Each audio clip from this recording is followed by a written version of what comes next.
যদি 4টা বিয়ে করতে পারে তাহলে মেয়েদেরও 4টা কেন, মেয়েরা আরো বেশি করবে, কারণ মেয়েদের এনার্জি অলওয়েজ বেশি থাকে। ছেলেরা যদি 4টা বিয়ে করতে পারে তাহলে মেয়েরা পারবে না কেন? অবশ্যই পারবে, কারণ নারী পুরুষ সমান অধিকার। আর যদি একটা কথাই চিন্তা করি তাহলে মেয়েদের চেন কোনো কাজে লাগে না, চেন খুলে মুতার অধিকার তো তাদেরও আছে। মালে আসেন, একটা চাবি দিয়া যদি 4টা তালা খোলা যায় ওটাকে বলা হয় মাস্টার কি, আর একটা তালা যদি 4টা চাবিতেই খুলে সেটাকে বলা হয় খাঙ্কি। ধরেন আপনি 4টা ইঁদুর পালেন, আপনার কাছে গর্ত আছে একটা, বাহিরে অনেক বৃষ্টি, বুঝেনি তো ওয়েদার ডিমান্ড, এখন 4টা ইঁদুরের একসাথে গর্তে ঢুকতে হবে, তখন আপনি কি করবেন?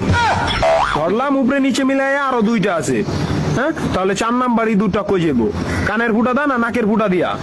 হ্যাঁ, তার মধ্যে মাসের মধ্যে 7 দিন থাকে লকডাউন। আমি মানি, আমি না শুধু সবাই মানে, মেয়েদের অনেক পাওয়ার, মেয়েদের অনেক এনার্জি। তাহলে দেশের মধ্যে ঘন ঘন লোডশেডিং হয় কেন? আমার মাথায় কোনোভাবেই ঢোকে না।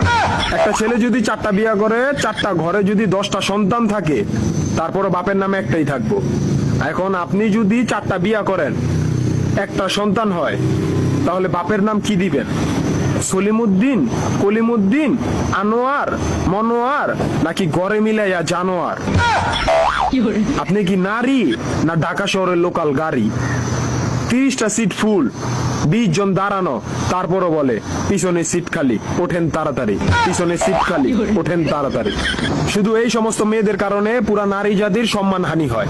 আমাদের উচিত সিটি কর্পোরেশনের কুত্তা মারার ইনজেকশন দিয়া এদেরকে মেরে ফেলা, যাতে এদের জন্য অন্য কোনো মেয়েদের কেউ খারাপ নজরে না দেখে।